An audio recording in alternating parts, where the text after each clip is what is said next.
give Tom and Georgia all the credit. Thought their team, we had them, thought the last probably 3 or 4 minutes of the first half was a turning point of the game. I can't remember what our largest lead was in the first half. Maybe, I don't know if it's 6 or 7. Hit some tough shots, bank one in, and then it kind of got them going. Then start the second half. We kind of let offense affect defense. Made a gallant effort at the end, but give Georgia all the credit. They came here and gotten beat bad twice, showed a lot of character, and out-toughed us when the game was on. Ben starts off. Yeah, Kermit, y'all are only down 1 at halftime, and they come out, get up by as many as 15, I think, up until 3 minutes left. They've been shooting over 80% from the floor defensively. What kind of happened for it to fall apart like that? Yeah, it was just, Ben, offensive transition. A team that, you think about it, Wheeler banked a 17-footer in, and Zero made a 30-footer at the end of a shot clock to get to 29. In the second half, they get 49. And so, just toughness. I think we didn't have a few shots to fall. We let it affect defensively. And that was it. They just popped us, and we couldn't stop the dribble, couldn't guard around the goal. And, we got a group in there at the end that made a great effort, got it to a one-possession game, but it was too late. You mentioned earlier this year that you thought this team had the makings of being a potentially elite defensive team. Yep. Well, why is that not transpired? Maybe we are against mid-majors, and that's kind of what we're doing right now, Ben. We were an elite defensive team against mid-major teams, very average defensive team against Power 5 teams. And so we've got to fix that. We've got to coach it better, got to play it better. We're playing the 1-3-1. We're just, that their guards just got inside us. We don't have a whole bunch of rim protection. I thought that would improve. It really hasn't this year. So we do. We got to coach it better, got to play it better, and we're going to grind it every day, trying to get our team because, you've seen our team play. 74 should be plenty for us to win at home. Nick, go ahead.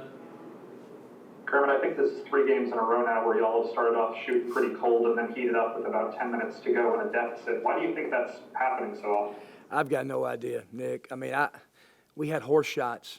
They were horse. It was like me and you in the backyard and make this shot after I make it. It was just nobody within 10 feet of guys.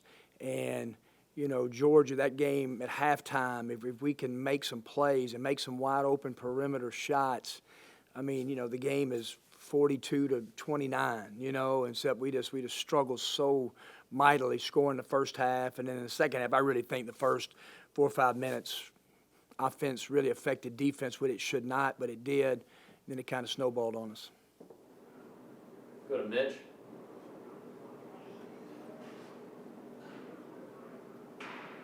Mitch, you're muted.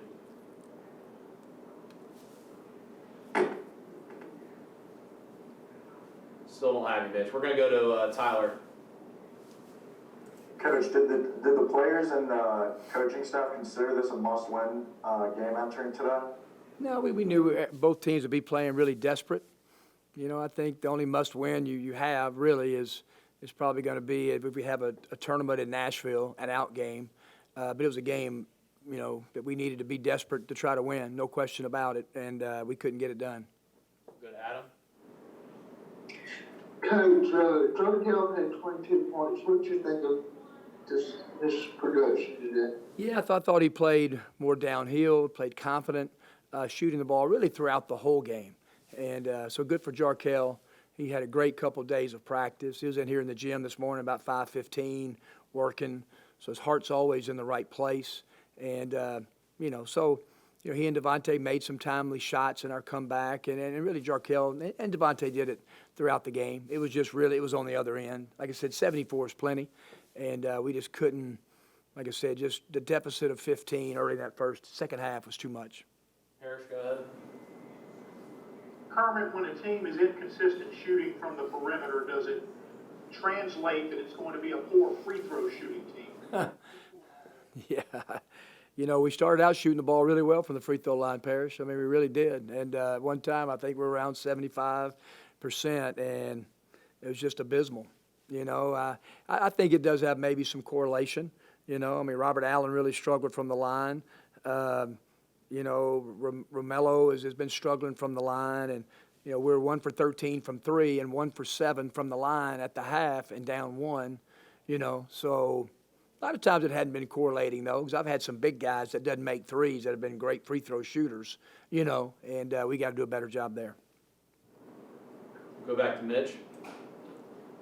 I was going to try this again, because you guys out-rebounded Georgia 33-24. Talk about how you want to turn those into points on the other end of things, and to be more physical and get more rebounds to be more competitive in the SEC.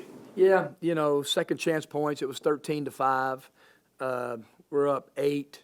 You know, we really thought we could get out in transition. I thought, really, for the most part, we only that stat says, I'm not sure, that we only gave up 4 points in offensive transition against them. But we really thought what teams have done against Georgia is really get out in the open floor. And we just couldn't really get deflections or really couldn't get stops to get out in a break to try to score a little bit in the second half. But you know, the way we're playing right now, rebounding is critical. And that's what really cost us in Florida. If we rebounded like we did today, we'd have won at Florida. Any more questions for Coach? All right, thanks, Coach. Thanks, guys. Guys will